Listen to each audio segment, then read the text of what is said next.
Dulwich Hamlet and Dorking Wanderers meet for the first time ever this afternoon at the picturesque Westhumble playing fields in the foothills of the North Downs. Dulwich continue their knack of scoring late goals last weekend as Boakye-Yiadom's hat-trick helped them to a 3-1 win over Hastings United in the FA Cup. As they return to league action, they hand Boakye-Yiadom a start at the expense of Demibi Demarca, who drops to the bench. Like the visitors, Dorking also advance to the next stage of the Cup as they beat basement Isthmian's Premier side Worthing 3-2 on this ground. They make 3 alterations with returns for Jerome Beckles, Giuseppe Sole and former Dulwich man Sol Pinnock. Dulwich are yet to lose away this season. Can they win again and inflict a first home defeat on the hosts? It's Nathan Ferguson who's going to take. Again, preferred to Ashley Carew in the starting lineup. Curled in. Hayles gets up and Rickie Hayles has his first Dulwich goal. Excellent start for the visitors. They've been good from set pieces so far this season going forward. And Hayles plants his header past goalkeeper Harry Palmer. Dulwich inside a minute and a half have a lead. Ferguson's ball inch perfect. Hayles timed his run well, got up above his marker, plants his header firmly past Palmer. A real bullet of a header from Hayles. Dulwich lead. In this game, Beanie. Chambers is offering his support. Forced to use Weatherstone. Good work from Sole trying to close down Weatherstone. Pinnock's misread that, and Sanchez Ming has burst away from him. Is there a cross from? Yes, there is. Boakye-Yiadom. Good save low by Harry Palmer. Didn't maybe strike it as cleanly as he would have liked, Boakye-Yiadom. It's Ferguson again. This was Hayles again. It's Hamlin who got the touch in front of his goalkeeper Palmer. Ball on the money again, and Ferguson's second ball is not bad. Hayles gets up. This time he can't keep his header down. Warning signs are there though for Dorking. They've got to deal with these balls into the box better. Just about kept it in play, a bit hurried. Hayles puts it back down the line. This time Ray has time on the ball. Up to use Palmer. And it did go out. Sloppy goalkeeping from Harry Palmer. Chambers, Hayles, Weatherstone forward again.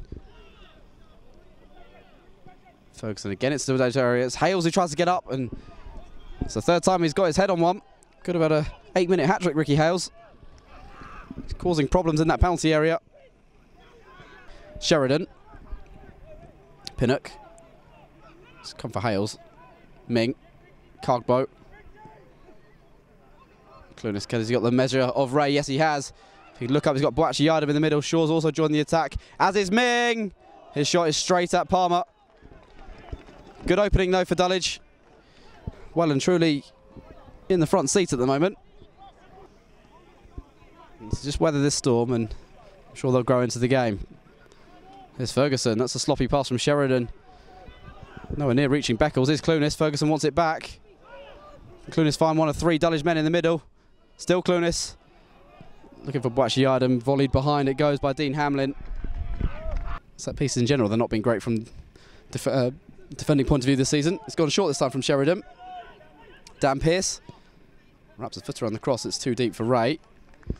First real chance I've had to put the ball in the box.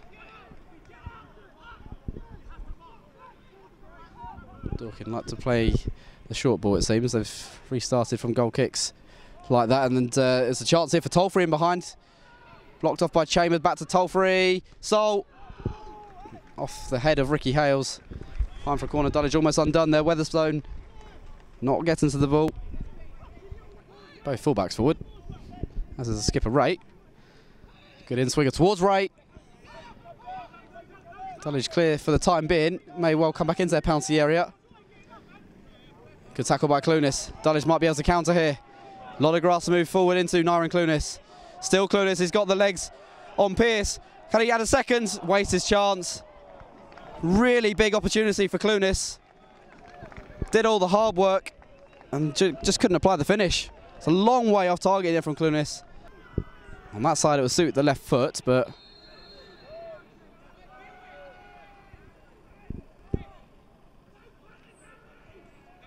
it will be Cargbo. Well, he does possess a good shot in him, Cargbo, but can't get that one down. Pinnock. Got McShane in space in the middle of the park here. Looking to drive on now, James McShane. Unopposed, slips in a pass for Briggs. Peels in off the right-hand side. That's not a bad effort, you know. Just trying to curl it with his outside of his right boot there, McShane. Not quite enough curve on it in the end, that final shot, but really good build-up play from Dorking. That's better from them. Briggs. Full-blooded challenge by Shaw. Had a good battle, these two, so far. Shaw goes on. Can he hold off Briggs? Yes, he can. That's a poor challenge by Briggs and not a good reaction by Shaw there, and that's going to get him in trouble.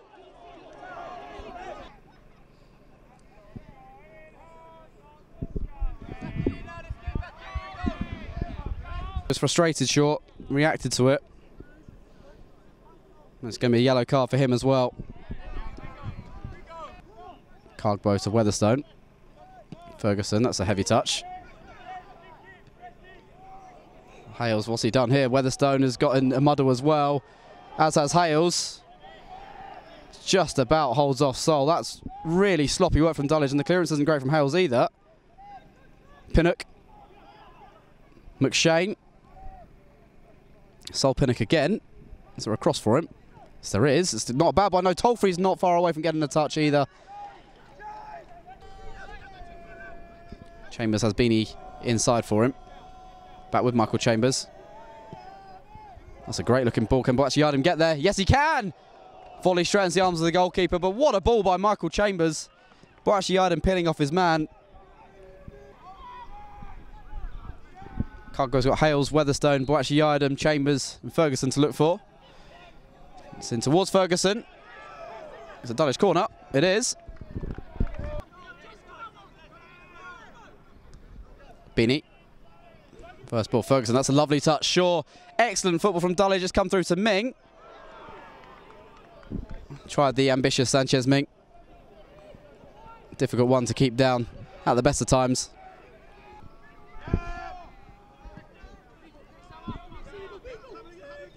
Clunis gets her ahead of Beanie. Boakye-Yiadom. I think that flicked his hand. Ray certainly appealed for it. Driving towards the area now, Boakye-Yiadom. This is his style of play. Tries to bend the shot to the far corner. No curve on it, though, from the ex-Leatherhead man. Shaw's got Boakye-Yiadom in space if he can play him in. He does look for him. Ray will come across to close him down, but Shaw's joined the attack further forward. Cross deflects. We'll drop for Ferguson here. It does. On for Cargbo. Tries to bend the shot. Curls just wide from Ibrahim Cargbo. Last action of this first half. It's Sheridan. His right foot down the line. Hayles has all the time in the world. Cushions it down towards Beanie. Can he release Ming? Yes, he can. Boakye-Yiadom not made the run that Ming maybe needed. It's come for Clunis, though. Takes a touch. In the end, he took too long. Wonder if he could have taken it first time. Cargbo back towards the penalty area it goes. This time it's Beckles who puts his foot through it. Downfield it goes. Here goes Briggs. Scored a great goal this end of the ground last week. Taking on Fraser Shaw here. Can he get the beat of the Dulwich man? Yes, he can. It's a wasteful cross, though.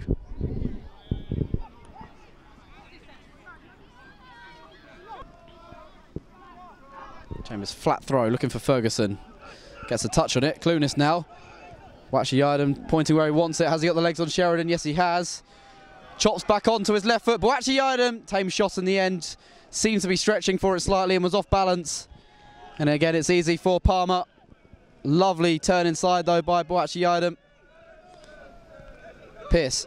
That's what Dulwich do, possess that counter-attack. The pace that they have up front today is frightening. Weatherstone's got to be careful. Tolfrey's in behind here. Has he got the better of Weatherstone here? No, he hasn't. Well defended. Rob Sheridan again. Found by McShane. Pinnock keeps away from Beanie. Shane looking for Briggs, but it's too close to Shaw. It's a poor touch, Fraser Shaw. Briggs can nick it off him and drive on. Sits there, Giuseppe Sole! Big chance for Dorking. Sole should have at least tested Edwards there. Gets it horribly wrong. A toe punt wide in the end from the experienced striker. Cargbo again will take over the situation. We're hoping to have a special day for him next Sunday, raising money for the victims of the recent mudslide in Sierra Leone. Clunis holding off Sheridan as he might have the better of Sheridan. Great challenge from the left back. Dulwich corner. It's a nice turn from Beanie. Ferguson, fancy flick. Boakye-Yiadom just about keeps his balance, trying to drive past Ray.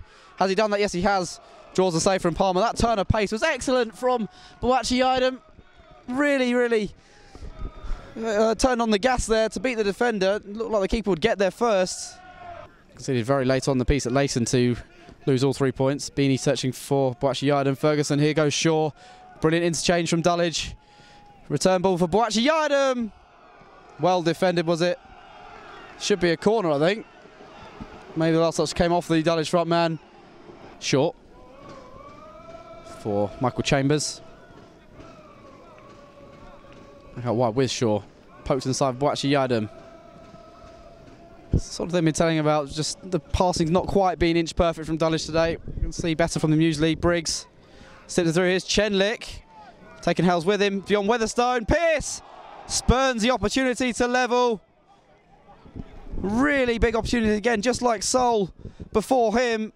Pearse has put that over the crossbar from close range.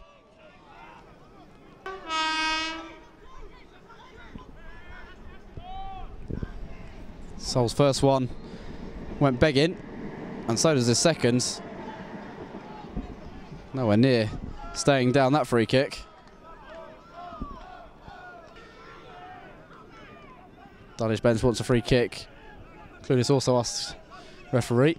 Ming, has he get the better of Sheridan here? Yes, he has. Great pace from Sanchez. Ming. Early ball towards the marker. Won't quite reach it. Dulwich have the throw. Really good work from Ming. Just holding his back, David Ray. Keep an eye on that. Jerome Beckles got away from Beanie. Send that long. Chambers made sure he gets back to nod the initial danger away. It's come for Pearse, though. Fancied the shot. Blocked by Weatherstone. Corner kick. Michael On of Wigan's going to come on for Dulwich shortly to replace Nathan Ferguson. In comes the corner for the time being. It's back with Briggs. Not picked up. Fancies the shot. Charged down by Ming. It's come for Pearse. He'll fancy a shot as well. Just spun away for a goal kick. Much tougher than the one he missed earlier on in the half. Cargway, free kick just inside the Dorking half. And towards DeMarca it goes. Chest it down for Carew. Right, the challenge back to DeMarca. Shots charged down. Just a three-man wall put in place by Harry Palmer.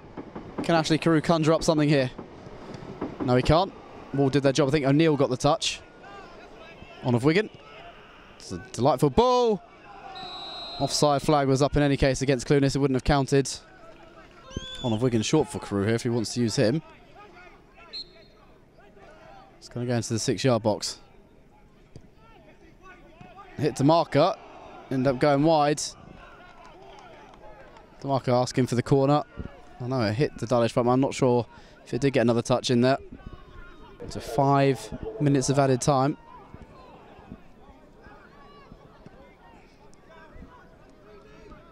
Been a few subs in this half, that's for sure. So maybe that's part of his thinking. Here's DeMarca.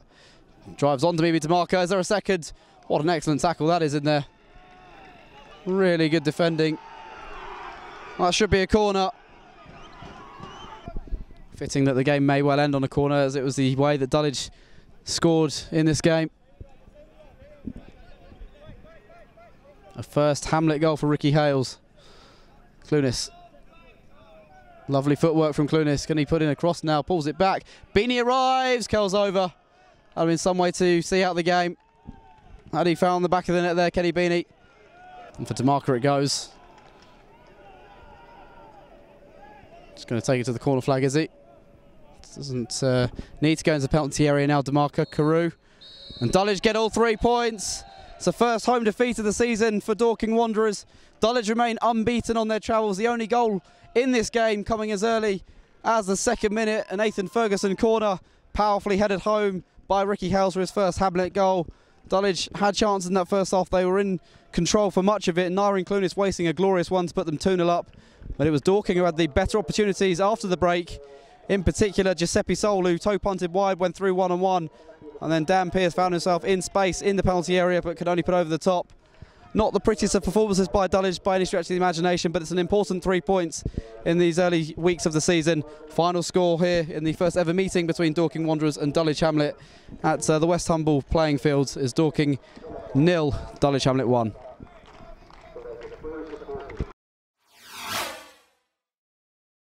Dominant for much of that game. What were your views on that? Should it be a bit more dominant in terms of goals? I think it should have. I think it was always competitive. I thought they was always in the game. I thought they were sort of quick to the tackle. Made us know that we weren't going to have a lot of time on it. But we still created some good chances in the first half. I think Nyren in particular, a few in the first half. If he's a bit more positive and a little bit more patient in his shooting, we may be able to 2-0 up and then the game becomes a little bit different. But once it's 1-0, they're always in the game, and I thought they made it very competitive. I think they had one good sight of goal from Giuseppe, and he just missed a target, which is unlike him, and that could have made the game a totally different game again. Nathan, wasn't at times a pretty performance, but an important 3 points today? Yeah, it was very important. It was quite a scrappy game. I mean, I got a bit fiery myself, but yeah, it was good to get the 3 points. I'm happy with it, very happy. I was going to say, it was a very battling performance. There were a lot of coming together between the both sets of players. Yeah.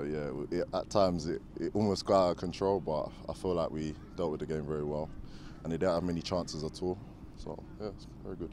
The amount of chances we did create in that first half, really pressing them high up the field and causing mistakes in that defence. If you don't take those chances, in other games we could have been pegged back, couldn't we? Yeah, 100%. I think my time here, we've always created chances. You don't expect us to create chances, but you have to, and it's just about us converting them. And I think the converting them is about the mentality of us. We can make games a lot easier. We seem to want to go down to the wire, but at the end of the day, this is a tough place to come. I think a few teams will drop points here, and we're lucky enough to come away with the 3 points. Do you feel you counteract what you'd done against Tooting and Hastings, because there was quite slow starts in those games? Today you came flying out the traps and obviously got that early goal. Yeah, I was very, very surprised, to be honest. My first corner, Rickie's put it in. Very happy with it. I didn't expect to get off to that much of a quick start, but yeah, it's good. It's good. Do you think you should have gone on and dominated that first half with a few more goals? Yeah, I feel like we could have got another 2. We've been 3-0 up by half time, but 1-0 up, they feel like they have a bit of a chance. You know what I mean? So just kill the game off early would have been easier. Good concentration shown by the defence today, because obviously no clean sheet going into today's game. That must be one pleasing aspect. Yeah, definitely. I think this time last year we were losing these games or drawing with them, so there's a little bit more still in us. We're making it harder for people to see the sight of Preston's goal, which is good. They're working really hard to get their clean sheets, and I think there'll be more to come as the season goes on and they get a little bit fitter and a bit more togetherness as well. As the game wore on, it came down to game management. You guys did that well today. There was no clean sheet before today, so you guys must be very happy with that. Oh, that's the best thing. I mean, we've been leaking in really, really bad goals from set pieces and just sloppy. We've been really sloppy defensively, but it's good to get off to a good, strong defensive performance. On a personal note, how's your fitness coming along? You feel like you're really settled part of the team now? Yeah, I'm settled. The fitness is still coming along. I mean, I haven't done the 90 minutes yet, but yeah, hopefully it'll get better. Able to shuffle the pack today as well. Didi had started every game until today, but today giving Nana a start instead. Yeah, I thought we knew they were playing against a back three who can pass the ball well, play out, and really expansive, but also that leaves a bit of spaces in behind and down the sides. And we went for Nyren and Nana today, and I think especially in the first half they caused a lot of problems for them. And if they were more clinical, I think yeah, it would have been perfect. But yeah, we've got a lot of different options, and that was one today, and it's a squad game. Early doors still in the season, but that's 3 wins in a row in all competitions. That's a step in the right direction. It is. That's it's not easy to get wins, but you know that's the sort of pressure we put on ourselves to go out and win as many games as we can, and that's the culture at the club. So yeah, the boys are, you know, it's a habit, isn't it? It's a habit. We're winning 3 games. They start to get that winning feeling as well. You can't just go from the back of last season and expect to pick up again. You got to start it all again, recreate the mindsets, and we're starting to get there. But never get too carried away. We've got a tough game at home against Hendon, who are doing really well. So we need to refocus again.